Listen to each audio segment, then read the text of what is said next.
Kahit tama ang kinakain mo, mali ang oras. Ganito ang ayos ng kain. Kung napanood mo ang video na hindi baboy ang problema, baka napaisip ka. Kung hindi pala pagkain ang problema, may pag-asa pa ba? Ang sagot, oo, may pag-asa. At ang maganda rito, hindi mo kailangang baguhin lahat.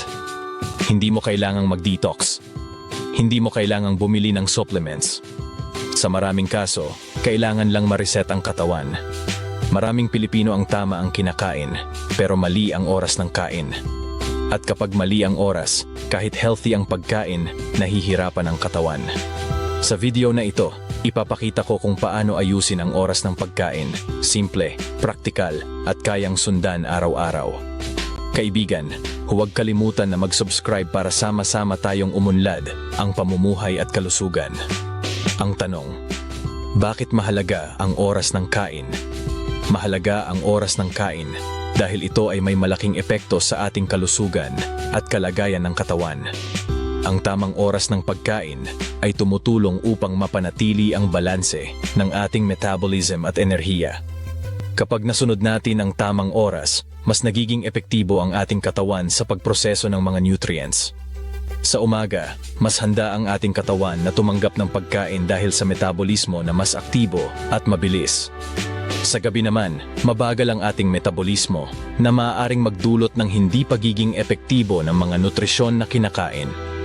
Parang opisina lang iyan, may oras ng trabaho at may oras ng pahinga. Sa bawat oras ng pagkain, nagbibigay tayo ng pagkakataon sa ating katawan na magpahinga at mag-recharge. Nakakatulong ito sa ating pisikal at mental na kalusugan upang mas maging produktibo tayo sa ating mga gawain. Ang pagkain ay hindi lamang isang pangangailangan.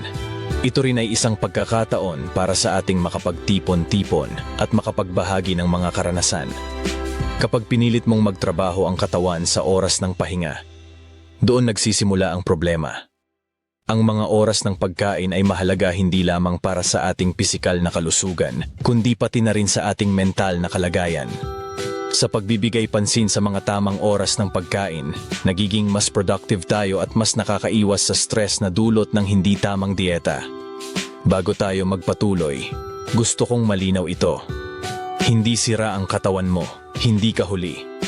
At hindi mo kailangang maging perpekto. Kailangan lang ng katawan ng mas malinaw na schedule, hindi mas maraming rules. Ngayon, pag-usapan natin ang mga karaniwang mali sa oras ng kain. Unang mali, magaan sa umaga, mabigat sa gabi. Maraming tao ang naniniwala na mas mainam na kumain ng magaan na pagkain sa umaga upang magkaroon ng sapat na enerhiya para sa mga aktibidad ng araw. Sa katunayan, ang mga pagkaing mayaman sa nutrisyon, tulad ng oatmeal at prutas, ay maaaring magsulong ng maayos na metabolismo at magbigay ng tuloy-tuloy na lakas. Ngunit sa gabi, karamihan sa atin ay nagiging biktima ng pag-iisip na ang mas mabigat na pagkain tulad ng karne at mga pagkaing mayaman sa carbohydrates ay mas nakapagbibigay ng kasiyahan at tapos na pakiramdam, kahit na ang mga ito ay maaaring maging sanhi ng hindi magandang pagtulog.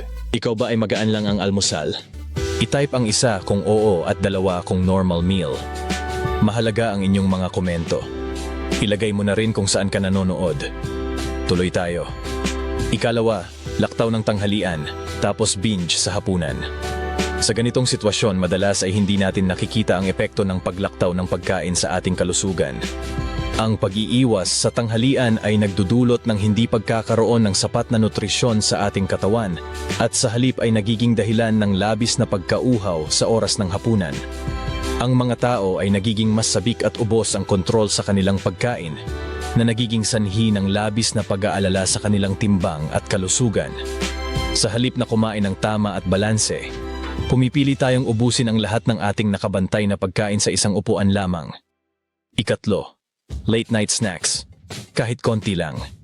Marami sa atin ang hindi nakakaalam na ang pagkain sa maling oras, lalo na sa gabi, ay maaaring magdulot ng hindi kanais-nais na epekto sa ating kalusugan. Ang pag-snack sa mga oras na ito, kahit na ang isang maliit na bahagi lamang, ay madalas na nagiging sanhi ng pagtaas ng timbang, acid reflux, at iba pang issue sa pagtunaw. mahalaga na magpakatino tayo sa ating mga kinakain at subukan na iwasan ang mga merienda na mataas sa asukal at taba tuwing dilim. Sa halip, mas mainam ang pumili ng mga masustansyang pagpipilian na maaaring makatulong sa ating katawan sa buong magdamag at hindi lamang tayo naghahanap ng karagdagang kalasa o kasiyahan sa pagkain. Ang katawan hindi nalilito kundi napapagod. Sa bawat pagkain, mahalaga na tayo ay may tamang oras upang magpahinga at kumain ng sabay-sabay. Ang ating katawan ay nangangailangan ng natural na ritmo at kapag ito ay hindi nasusunod, nagiging sanhi ito ng pagkapagod at labis na stress. Sa mga pagkakataong tayo ay nagmamadali, posible na tayo ay mawalan ng gana at hindi makuha ang tamang nutrisyon na kinakailangan natin. Ito ay nagreresulta sa hindi magandang kalusugan at mababang produksyon ng enerhiya, kaya't mahalaga na pahalagahan ang pagkain at gawing priority ang mga oras ng kainan. Halimbawa ng mas maayos na kain.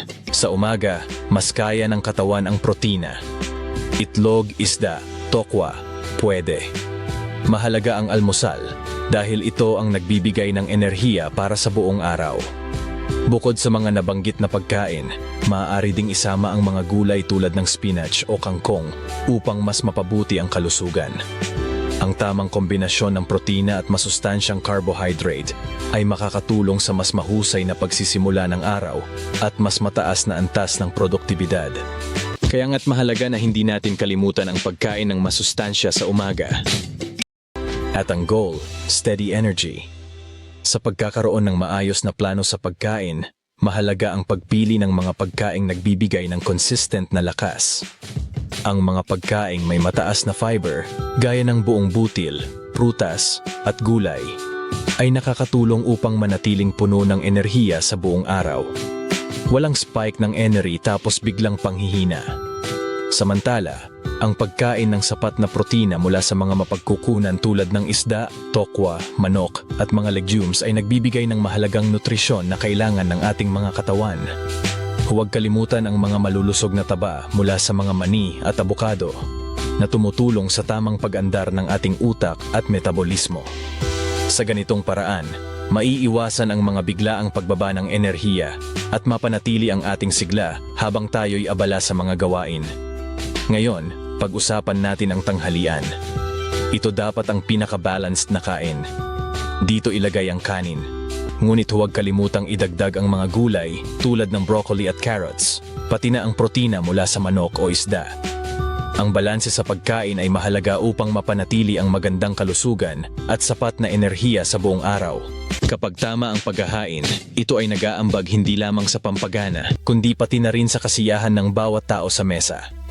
Ang goal, i-sustain ang lakas, hindi antukin.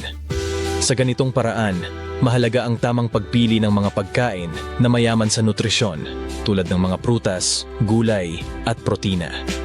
Ang pagkain ng masustansyang tanghalian ay tumutulong hindi lamang sa pisikal na lakas kundi pati na rin sa mental na sigla upang makatuon sa mga gawain. Iwasan ang mga sobrang matatamis at taba dahil maaaring magdulot ito ng pagkaantok pagkatapos kumain. Isama ang sapat na hydration sa iyong routine dahil ang tubig ay mahalaga upang mapanatili ang tamang level ng enerhiya sa katawan. Sa pangkalahatan, ang wastong pagkain sa tanghali ay mahalaga sa pagiging produktibo at masigla sa buong araw. At sa gabi, mas magaan, mas konti. Mas konti ang kinakain upang hindi magdulot ng labis na kabagat sa tiyan habang natutulog. Mahalaga ang pagtuon sa mga pagkaing madaling tunawin tulad ng mga gulay at prutas, kaya't mas maganda kung ang hapunan ay binubuo ng mga ito. Sa ganitong paraan, nagiging mas maayos ang pagtulog at mas pinapadali ang proseso ng pagkain. Subalit, hindi rin dapat kalimutan ang tamang nutrisyon, kaya mahalaga na ang bawat bahagi ng ating hapunan ay may balanse at sustansya. Ang goal, pahinga at recovery. Sa mga pagkakataong ito, mahalagang isaalang-alang ang mga pagkaing mayaman sa nutrisyon na makakatulong sa ating katawan na makabawi mula sa mga pagod sa maghapon. Ang mga pagkaing mataas sa protina, tulad ng isda at legumes, ay dapat isama sa hapunan upang mas mapabilis ang proseso ng pag-recover.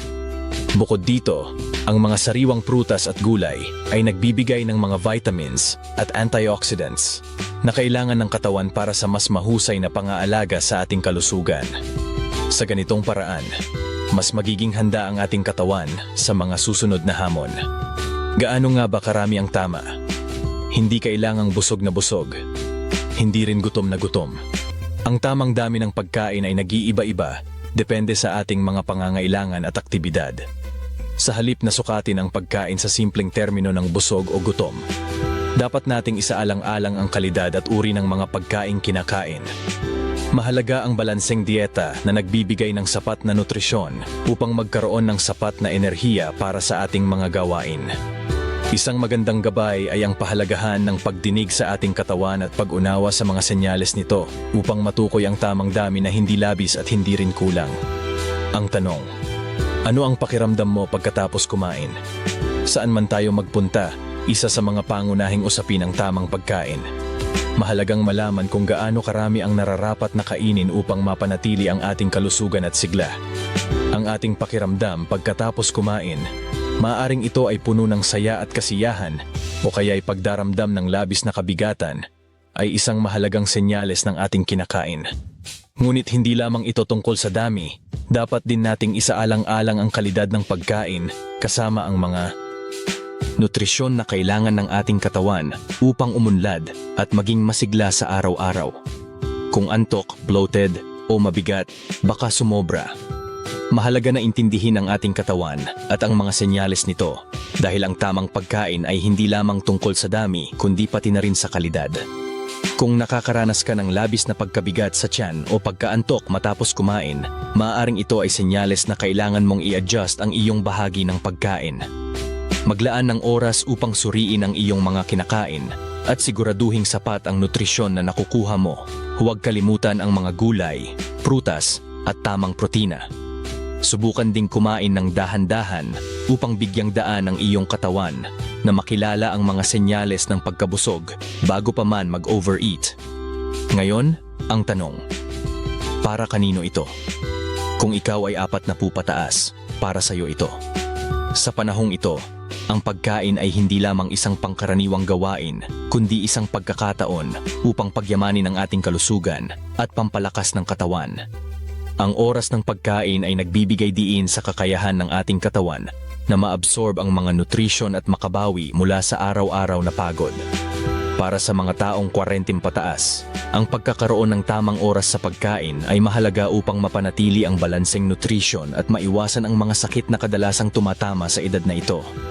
Kailangan nating pahalagahan ang mga oras na ito, hindi lamang para sa ating sarili kundi para rin sa ating pamilya na nagiging inspirasyon sa mas malusog na pamumuhay. Kung may maintenance, para sa iyo ito. Ang oras ng kain ay hindi lamang isang simpleng aktibidad, kundi isang mahalagang bahagi ng ating pang-araw-araw na buhay. Ito ay oras ng pagsasama-sama, kung saan ang pamilya at mga kaibigan ay nagtitipon upang magbahagi ng pagkain at kwentuhan. Ang pagkain ay nagsisilbing tulay hindi lamang sa pisikal na nutrisyon, kundi pati na rin sa emosyonal na koneksyon sa mga tao sa ating paligid. Kaya't mahalaga na bigyang pansin ang oras ng pagkain, hindi lamang para sa ating kalusugan, kundi para rin sa ating mga relasyon. Ang tamang oras ng kain ay may malaking epekto sa ating mental at pisikal na estado, kaya't dapat nitong maging prioridad ang anumang maintenance na kailangan natin para sa ating sarili at sa ating mga mahal sa buhay. Kung gusto mo ng kalusugan na kaya mong panindigan, para sa iyo ito. Ang wastong oras ng pagkain ay hindi lamang nakatutulong sa iyong pisikal na kalusugan, kundi pati na rin sa iyong mental na estado. Sa bawat oras ng pagkain, ito ay pagkakataon upang magtipon-tipon ang pamilya at mga kaibigan, gumanda ang samahan, at magbahagi ng masasarap na pagkain. Higit pa rito, kapag tamang oras at tamang pagkain ang ating sinisigurado, ito ay nagdudulot ng magandang metabolismo at nakakatulong sa ating body clock na makapagbigay ng mas mataas na enerhiya at mas maliwanag na isipan para sa mga gawain sa araw-araw. Mga kapamilya, kung may isang bagay na gusto kong iwan sa iyo ngayon, ito iyon. Hindi mo kailangang baguhin ang buong buhay mo ngayon. Hindi mo kailangang sundan lahat ng uso. Ang kailangan mo lang ay isang hakbang na kaya mong ulitin bukas. Magsagawa ng unti-unting pagbabago sa iyong rutina sa pagkain at makikita mong hindi kailangang maging mahirap ang pagtaguyod ng mas balanse at masustansyang pamumuhay. Mas maayos na oras ng almusal, mas maagang hapunan, o simpleng pahinga pagkatapos kumain. Maliit man ang simula, malaki ang epekto kapag consistent. Bago tayo magtapos, gusto kong iwan sa'yo ito. Kung naayos mo na ang oras ng kain, malaking hakbang na yan. Pero dito nagkakamali ang marami. May mga pagkain na akala nating ligtas, araw-araw nating kinakain. Pero kapag nasobrahan, mas delikado pa kaysa fast food. Hindi dahil masama agad ang pagkain, kundi dahil hindi natin alam kung kailan at gaano karami. Iyan ang pag-uusapan natin sa susunod na video. Panoorin mo yon pagkatapos nito. Dahil doon mo mas maiintindihan kung saan ka dapat mag-ingat, hindi lang iwasan. Huwag kalimutan na mag-subscribe sa Gintong Kalusugan para sa tuloy-tuloy na mga gabay sa kalusugan. Salamat sa oras mo. Salamat sa pag-aalaga sa sarili mong katawan. Hanggang sa susunod, alagaan natin ang kalusugan, hindi dahil uso, kundi dahil mahalaga.